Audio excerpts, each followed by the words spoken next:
श्री रामकृष्ण देव के उपदेश वचनामृत पृष्ठ क्रमांक 335 परिच्छेद 58 सिंदूरिया पार्टी में ब्राह्म भक्तों के प्रति उपदेश। समाधि में कार्तिक की कृष्णा एकादशी है। सोमवार 26 नवंबर 1883 श्री मणिलाल मल्लिक के मकान में सिंदूरिया पट्टी ब्राह्म समाज का अधिवेशन हुआ करता है। मकान चितपुर रास्ते पर है। समाज का अधिवेशन राजपथ के पास ही 2 मंजिले के सभागृह में हुआ करता है। आज समाज की वार्षिकी है, इसीलिए मणिलाल महोत्सव मना रहे हैं। उपासना गृह आज आनंदपूर्ण है। बाहर और भीतर हरे हरे पल्लवों, नाना प्रकार के फूलों और पुष्पमालाओं से सुशोभित हो रहे हैं। कमरे में भक्तगण बैठे हुए उपासना कब शुरू होगी इसकी प्रतीक्षा कर रहे हैं। कमरे के भीतर सबको जगह नहीं मिल पाई है। कई लोग पश्चिम ओर वाले छत पर टहल रहे हैं या जगह जगह पर रखी सुंदर कुर्सियों पर बैठे हैं। बीच बीच में गृहस्वामी तथा उनके स्वजन आकर मधुर शब्दों से अभ्यागत भक्तों का स्वागत कर रहे हैं। शाम के पहले से ही ब्राह्म भक्तगण आने लगे हैं। उन्हें आज एक विशेष उत्साह है। वहाँ आज श्री रामकृष्ण देव का शुभागमन होगा।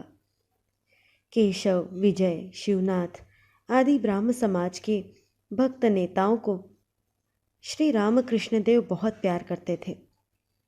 यही कारण है कि ब्राह्म भक्तों के वे इतने प्यारे हो गए थे। वे भगवत प्रेम में मस्त रहते हैं।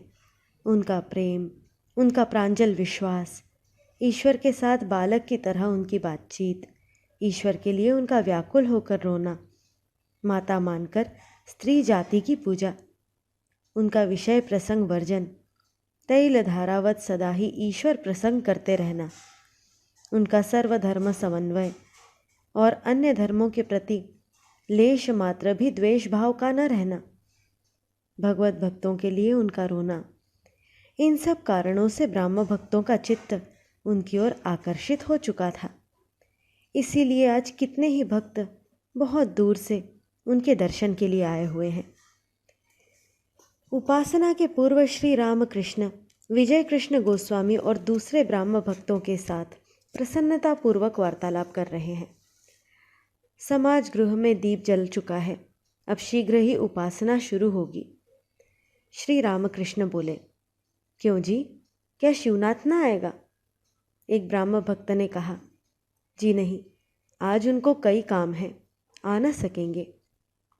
श्री रामकृष्ण, शिवनाथ को देखने से मुझे बड़ा आनंद होता है। मानो भक्ति रस में डूबा हुआ है और जिसे बहुत लोग मानते जानते हैं उसमें ईश्वर की कुछ शक्ति अवश्य रहती है। परंतु शिवनाथ में एक बहुत बड़ा दोष है। उसकी बात का कोई निश्चय नहीं रहता। मुझसे उसने कहा था एक बार दक्षिणेश्वर जाएंगे, परंतु फिर नहीं आया और न कोई खबर ही भेजी। यह अच्छा नहीं है। एक यह भी कहा है कि सत्य बोलना कलिकाल की तपस्या है। दृढ़ता के साथ सत्य को पकड़े रहने से ईश्वर लाभ होता है। सत्य की दृढ़ता के न रहने से क्रमशः सब नष्ट हो जाता है। यही सोचकर मैं अगर कभी कह डालता हूँ मुझे शौच को जाना है, फिर शौच को जाने की आवश्यकता न भी रहे तो भी एक बार गड़वा लेकर झाऊ तल्ले की ओर जाता हूँ। यही भय लगा रहता है कि कहीं सत्य की दृढ़ता न खो जाए।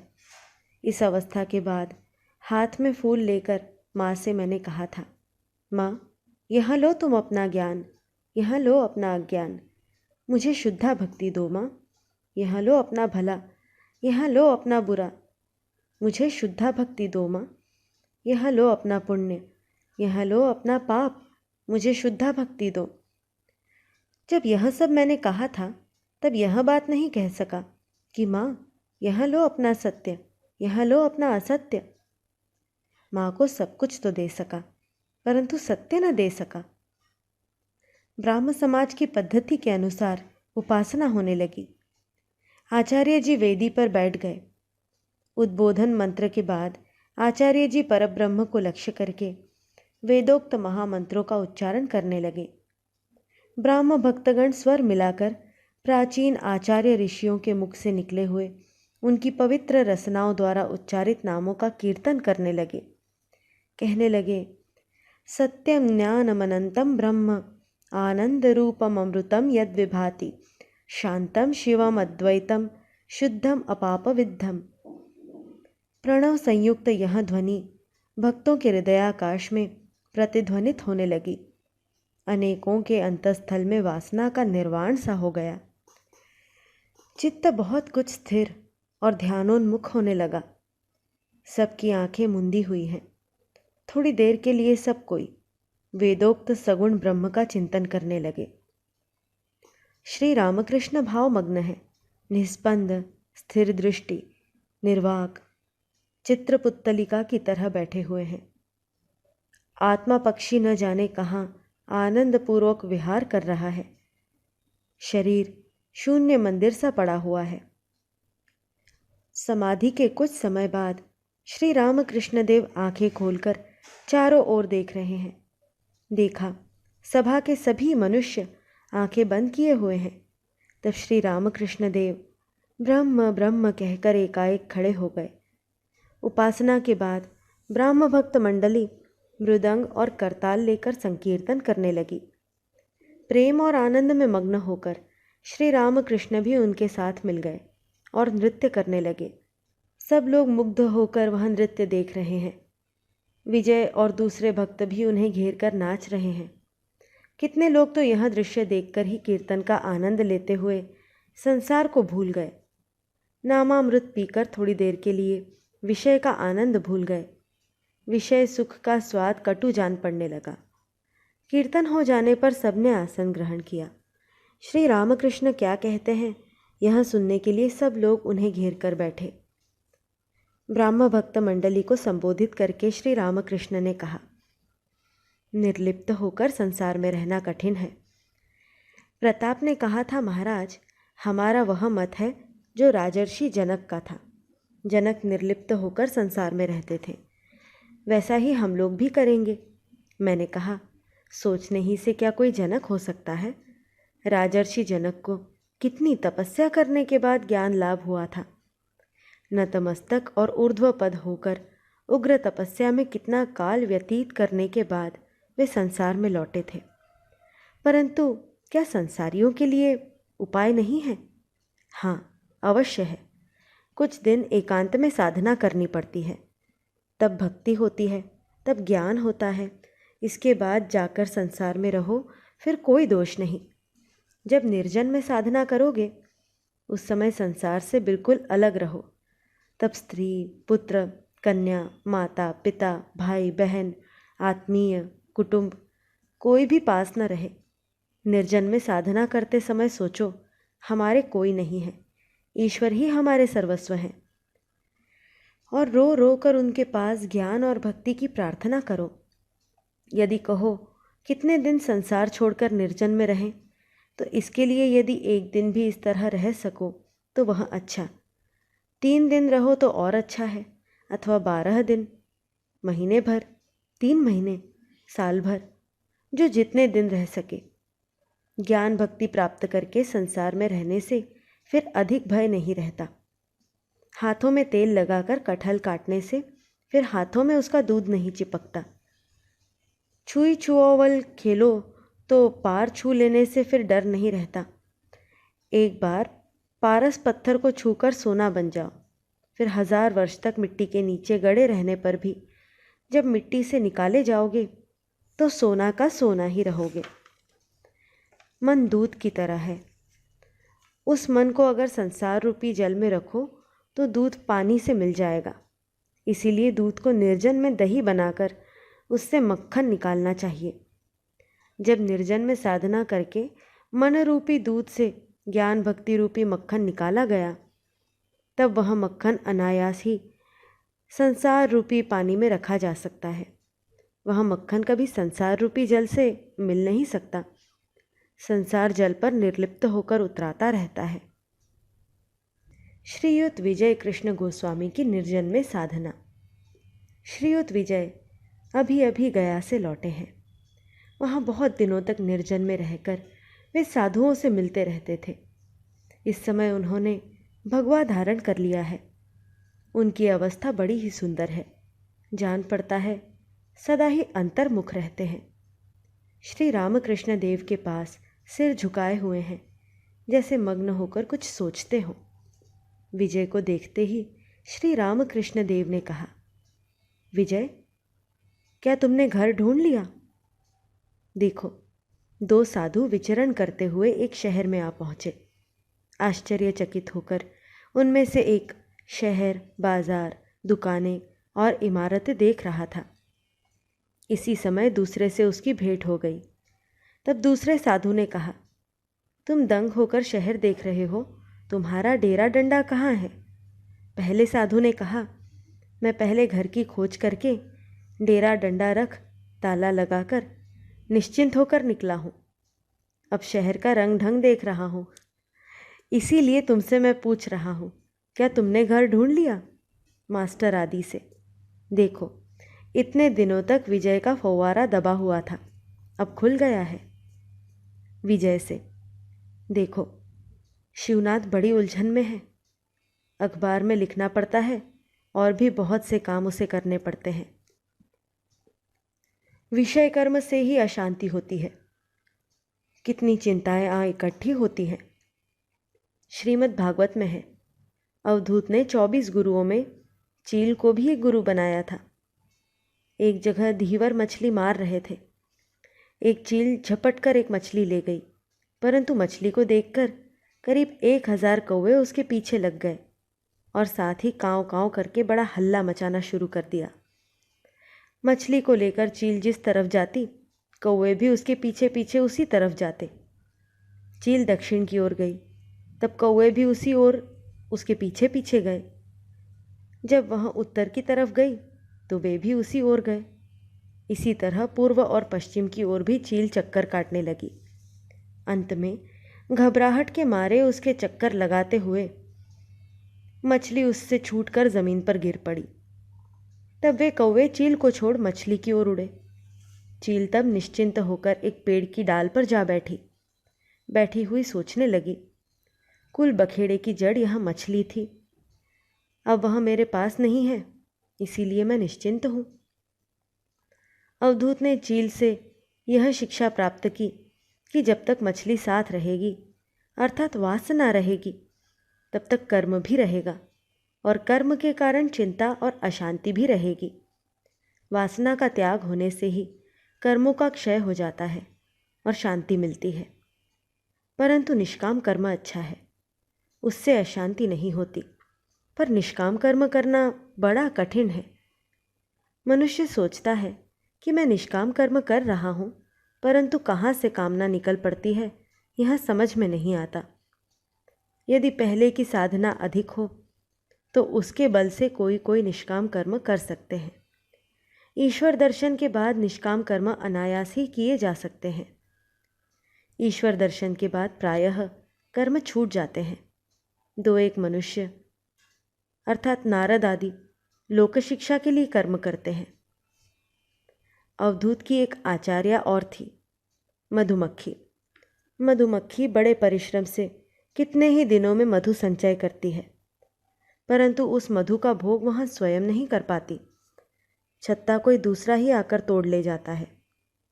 मधुमक्खी से अवधूत को यह शिक्षा मिली कि संचय न करना चाहिए। साधु संतों को 16 आने ईश्वर पर अवलंबित रहना चाहिए, उन्हें संचय न करना चाहिए। यह संसारियों के लिए नहीं है। संसारी को संसार का भरण पोषण करना पड़ता है, इसीलिए उन्हें संचय की आवश्यकता होती है। पक्षी और संत संचय नहीं होते, परंतु चिड़िया बच्चे देने पर संचय करती है। चोंच में दबाकर बच्चे के लिए खाना ले आती है। देखो विजय, साधु के साथ अगर बोरियां बंधना हो, कपड़े की 15 गिरह वाली गठरी रहे तो उस पर विश्वास न करना। मैंने बट तल्ले में ऐसे साधु देखे थे। 2-3 बैठे हुए थे। कोई दाल के कंकड़ चुन रहा था, कोई कपड़ा सी रहा था और कोई बड़े आदमी के घर के भंडारे की गप लड़ा रहा था। अरे उस बाबू ने लाखों रुपए खर्च किए, साधुओं को खूब खिलाया, पूड़ी जलेबी पेड़ा बर्फ़ी मालपुआ बहुत सी चीज़ें तैयार कराई।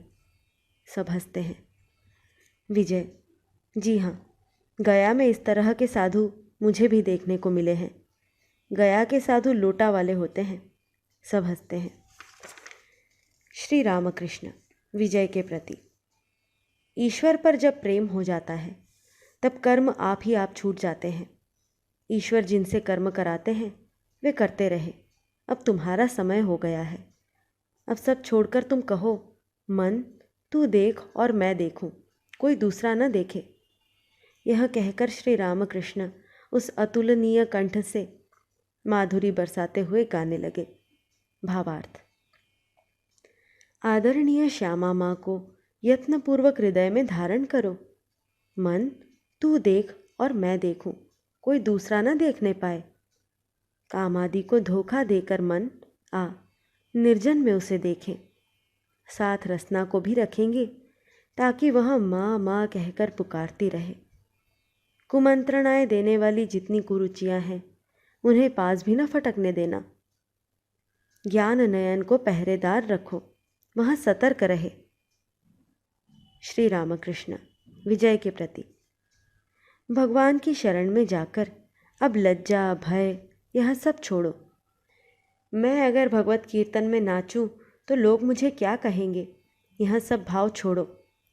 लज्जा घृणा और भय इन तीनों में किसी के रहते ईश्वर नहीं मिलते। लज्जा घृणा भय जाति अभिमान गुप्त रखने की इच्छा ये सब पाश हैं। इन सब के चले जाने से जीव की मुक्ति होती है। पाशों में जो बंधा हुआ है वह जीव है और उनसे जो मुक्त है वह शिव है। भगवत प्रेम दुर्लभ वस्तु है। पहले पहल पति के प्रति पत्नी की जैसी निष्ठा होती है वैसी ही यदि ईश्वर के प्रति हो तो ही भक्ति होती है। शुद्धा भक्ति का होना बड़ा कठिन है। भक्ति द्वारा मन और प्राण ईश्वर में लय हो जाते हैं। इसके बाद भाव होता है। भाव में मनुष्य निर्वाक हो जाता है, वायु स्थिर हो जाती है, कुंभक आप ही आप होता है। जैसे बंदूक दागते समय गोली चलाने वाला मनुष्य निर्वाक हो जाता है और उसकी वायु स्थिर हो जाती है। प्रेम का होना बड़ी दूर की बात है। प्रेम चैतन्य देव को हुआ था। ईश्वर पर जब प्रेम होता है तब बाहर की चीज़ें भूल जाती हैं, संसार भूल जाता है। अपना शरीर जो इतना प्यारा है वह भी भूल जाता है। यह कहकर श्री रामकृष्ण देव फिर गाने लगे।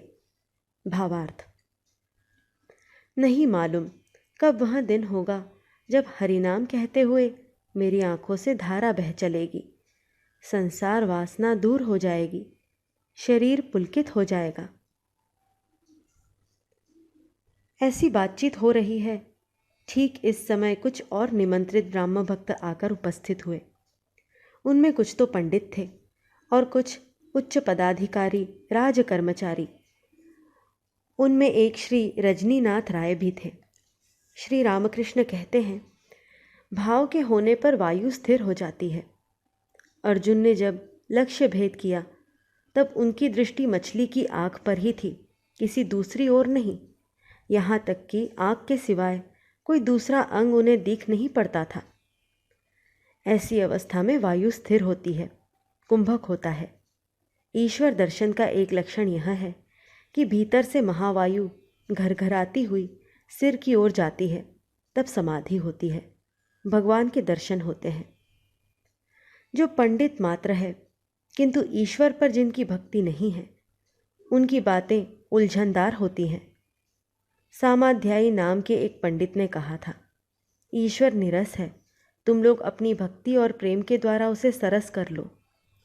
जिन्हें वेदों ने रस स्वरूप कहा है उन्हें निरस बतलाता है।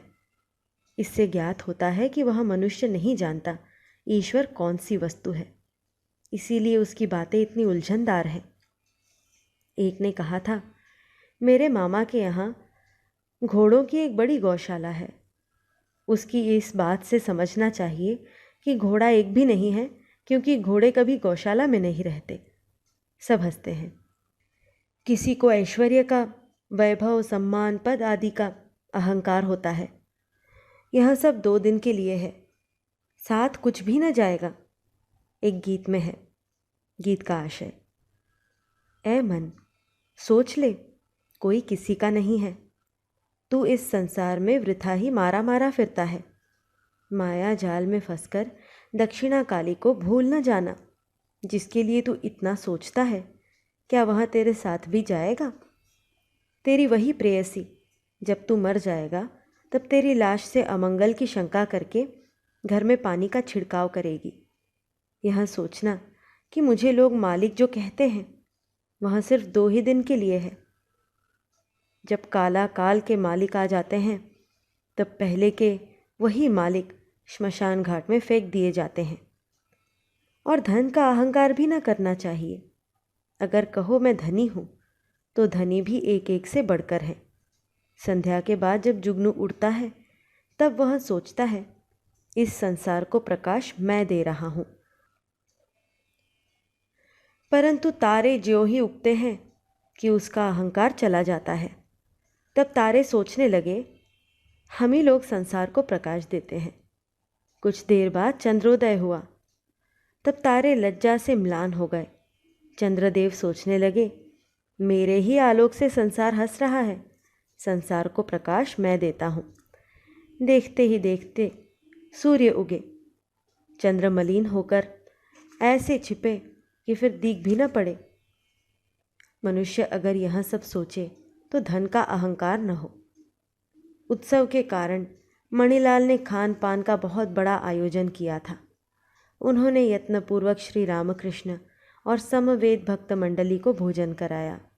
जब सब लोग घर लौटे तब रात बहुत हो गई थी, परंतु किसी को कोई कष्ट नहीं हुआ।